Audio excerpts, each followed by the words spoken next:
C'est par la grande barrière entre la ville de Goma en RDC et celle de Gisenyi au Rwanda que les rebelles du M23 sont venus remettre devant les caméras 14 combattants des forces démocratiques pour la libération du Rwanda aux officiers de l'armée rwandaise. À leur tête, le général de brigade Ezekiel Gakwerere, que les rebelles affirment avoir capturé pendant les affrontements contre les FARDC dans la province du Nord Kivu. Je suis au Congo depuis le début de cette guerre. J'ai été capturé il y a quelques jours par la force du M23. Le haut gradé des FDLR a été présenté avec une dizaine de ses soldats, tous portant des tenues de l'armée congolaise. Celle-ci a réagi dans un communiqué pour dénoncer un matraquage médiatique mis en scène par l'AFC M23 dans le but de discréditer les FARDC. L'armée congolaise affirme notamment que le général de brigade Gakwerere travaille depuis longtemps au service du président rwandais Paul Kagame. Interrogé par la DW, la porte-parole du gouvernement rwandais approuve sans gêne l'opération des rebelles que le Rwanda est accusé de soutenir. C'est quelqu'un que nous cherchions depuis longtemps à capturer pour le rapatrier et le traduire devant la justice pour les crimes commis pendant le génocide de 1994 et ceux commis depuis en RDC. C'est une bonne chose, cela rend l'Est de la RDC plus sûr. Dans son communiqué, l'armée congolaise affirme aussi que les autorités rwandaises ont pris d'anciens FDLR détenus dans la prison centrale de Gitarama au Rwanda et les ont habillés en tenue militaire neuve des FARDC pour les faire passer pour des combattants capturés à Goma. C'est chaque parti qui essaie de monter les enchères. Et en montant les enchères, il y a bien entendu du faux qui peut être présenté, mais ce qui n'exclut pas absolument l'existence du vrai par rapport à ce phénomène. La présence active des FDLR dans des zones frontalières du Rwanda est une des raisons avancées par Kigali pour légitimer l'action du M23. Nous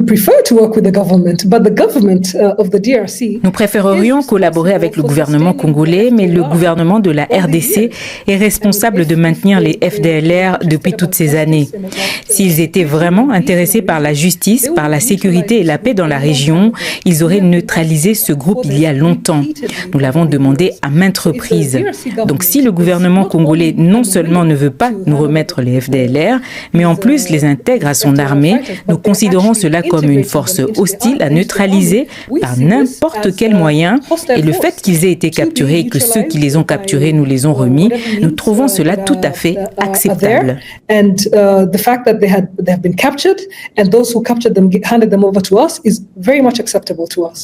La présence des FDLR sur le sol congolais a toujours fait l'objet de crispations entre le Rwanda et la RDC. Le gouvernement congolais se défend toutefois d'apporter un appui politique au groupe armé. C'est une force qui est là, mais entre-temps, on dirait qu'il n'y a pas une réelle volonté collective à y mettre fin. L'armée rwandaise a qualifié de geste héroïque la capture des prétendants combattants FDLR par le M23, tandis que l'armée congolaise accuse les forces rwandaises d'avoir exécuté sommairement des militaires malades et des blessés de guerre au camp Katindo de Goma.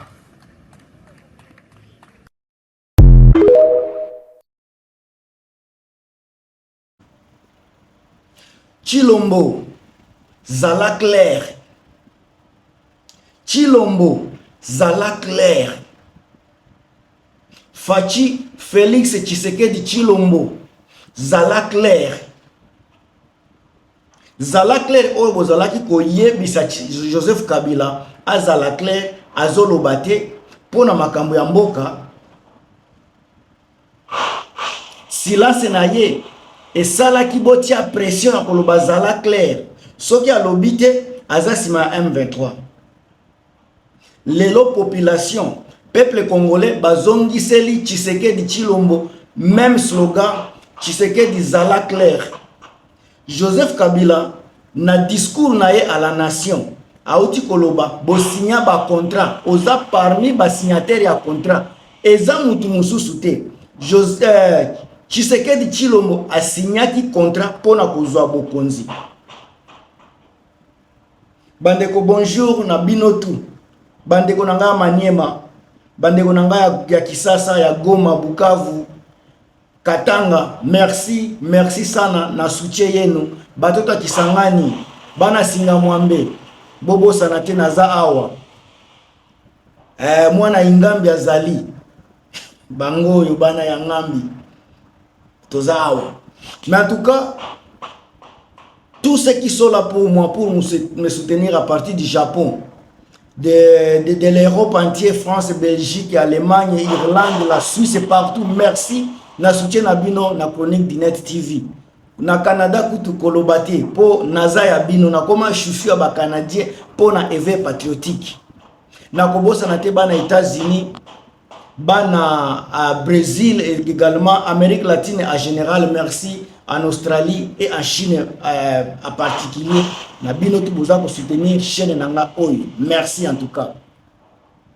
Tshisekedi, Zala Claire, s'il vous plaît.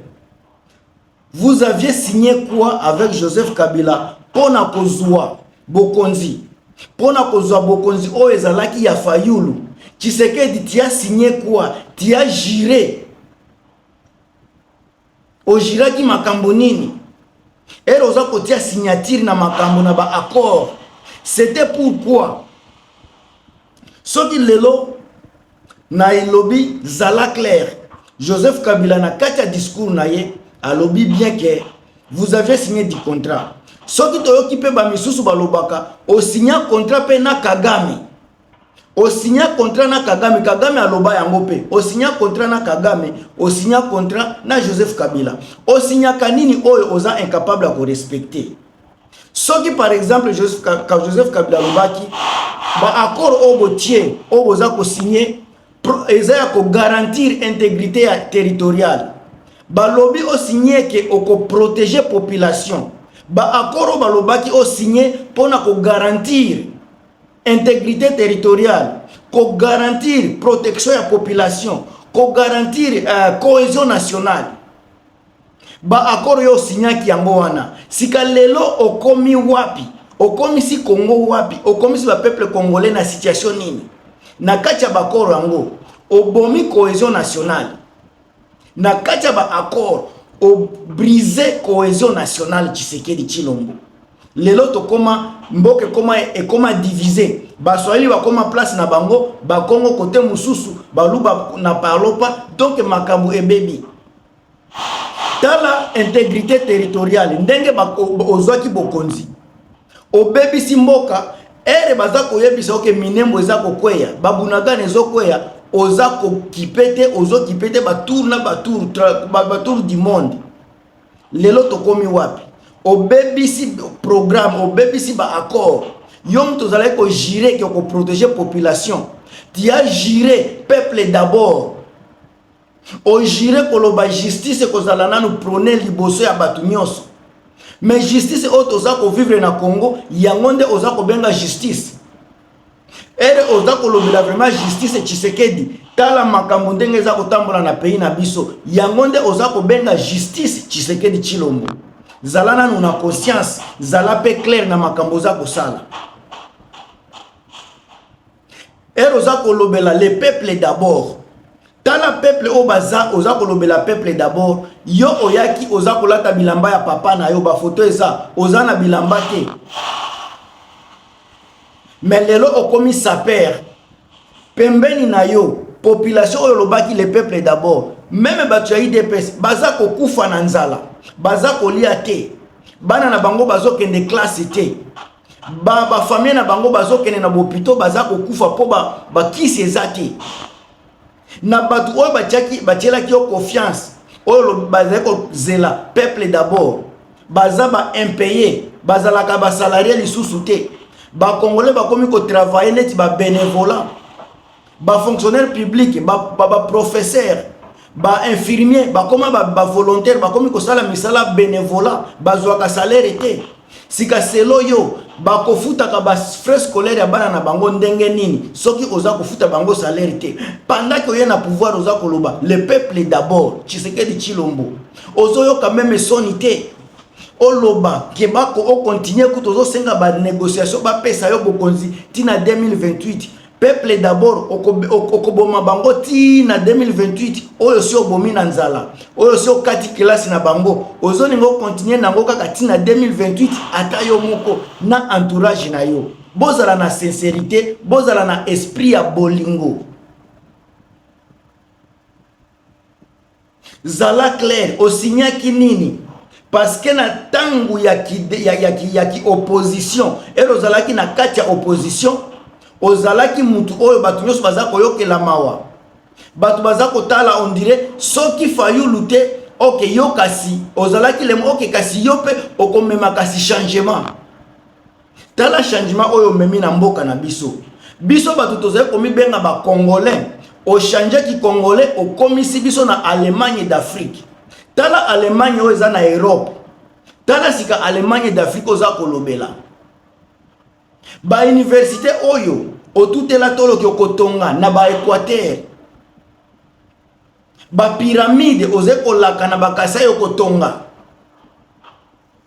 Tshisekedi zala clair côté mosolo ya l'État zala clair mbongo ezokende wapi bambongo ezokota na badouane partout ezokende wapi bambongo ezokota na ba frontière ezokende wapi Tshisekedi Tshilombo soki vraiment ozalaki na posa ya peuple ozalaki na souci ya peuple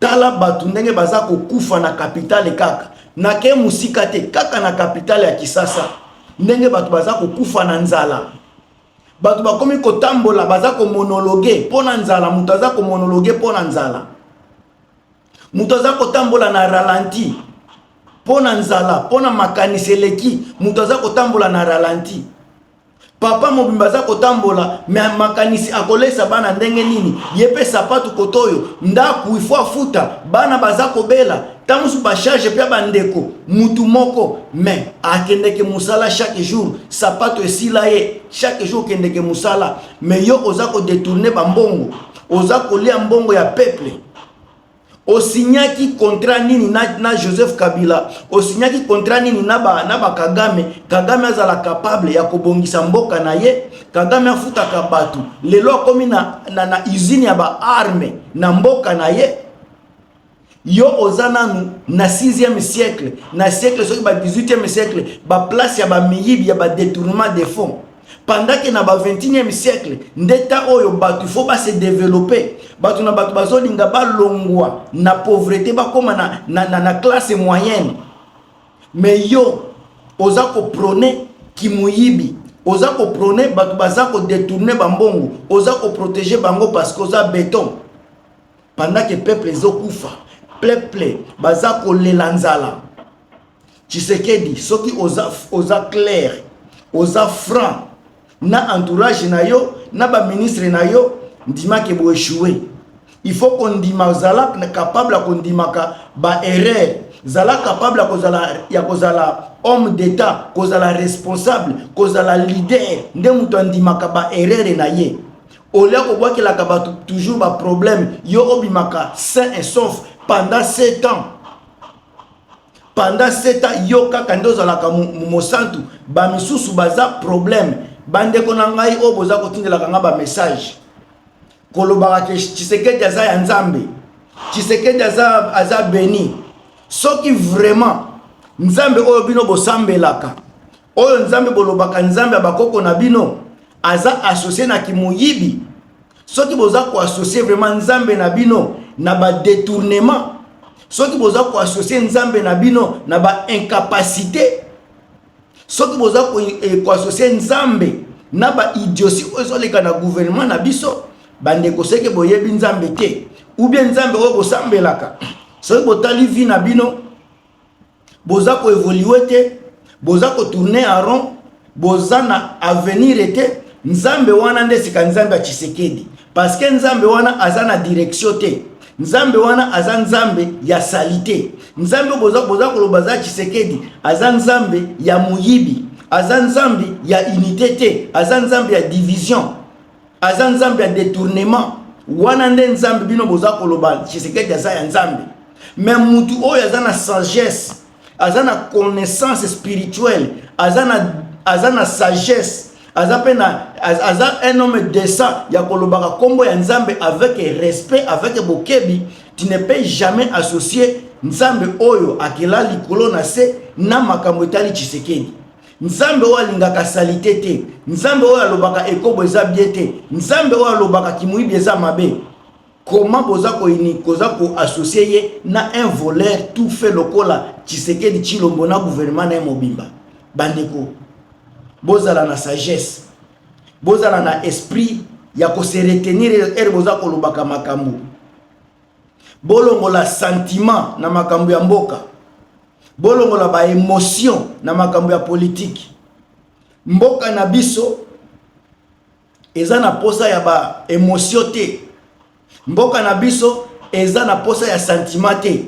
Toza na posa ya développement, toza na posa ya libération, toza na posa ya kimia, toza na posa batu bazwaka ba salaire, toza na posa batu bakendeke misala, toza na posa tomona ka batu baza ko seka. Toza na posa tomona ka ba papa bazokende musala, azana fierté ya kosala, azana fierté ya kotika foyer na esima, azana fierté ya koloba que je suis papa. Mboka na biso eza mboka oyo papa azako yoka sona kumibenga papa. Po azana incapacité à gérer famille. Pas parce que aza incapable, mais parce que le gouvernement ezako permettre yete à jouir na droit na ba devoir na ye. Pouvoir na bia Tshisekedi ezako botola batu ba droit na bango. Lelo soki olobi likambu o eza contre makambo ya Tshisekedi, okozala enlever, okozala humilier, okoboma ba okoboma yo. Mais soki okoti na idéologie ya Tshisekedi, okomi koyiba, okomi jalelo, oko vivre longtemps. Wana nde vibino boza kolinga Kongo ezala nango, ube boza na posa ya changement. Wana eza point de vie nanga, na pesi bino point de vie. À vous ya kopesa makambo bomoni keza bien na makambo o etali mboka na biso. Bande konanga de partout dans le monde. Le Congo va mal. Le Congo appelle chacun de nous. Chacun de nous ya ko faire part na ye na makambo etali mboka.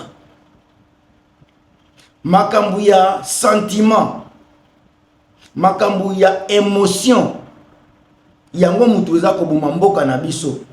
Soki toyoki kaka un politicien aye koloba likambo, biso tokomi kaka aza ya nzambe. Pendant que tozomona makambo ezoleka na Congo, ndenge batu baza kokufa, érosion muke esalema, mbula ebeta, batu baza kokufa. Avec bambongo ya détournement wana, soki ba travailler kanango kaka na capitale wana, nde tozomona ta esengo na bato bafani na capitale. Mais biso émotion to tiango liboso, ba sentiment to tiango liboso, ole to tia mboka liboso to tia ba sentiment liboso, mboka ezotika la sima. Yango tozokoka komema Kongo liboso te parce que toza ko vivre na ba émotion na ba sentiment. Bandeko totia mboka na biso liboso, tozongisa ba sentiment na biso na sima, ba émotion tolongola ngo na makambo tali mboka poto bongisa mboka na biso Congo. Na sali déjà à peu près 15 minutes eza ebele po na bino batu fani na poto, na yebi que le temps c'est de l'argent. Merci na soutien na bino na patience na bino tina suka ndenge bolandinga na suka. Elo na kosenga na bino kaka bo éduquer bandeko oyo baza na posa koyoka pe makambo mususu à travers ba commentaire na bino. Bo éduquer bandeko mususu oyo baza na posa et ya koyoka makambo ya bien à partir ya ba like wana et comme ma vidéo likolo ba partage ko ça la peu bien. Bandeko na ngai tokutani na émission mususu. J'espère que vous allez se comporter bien. On se revoit à très bientôt, Inch'Allah.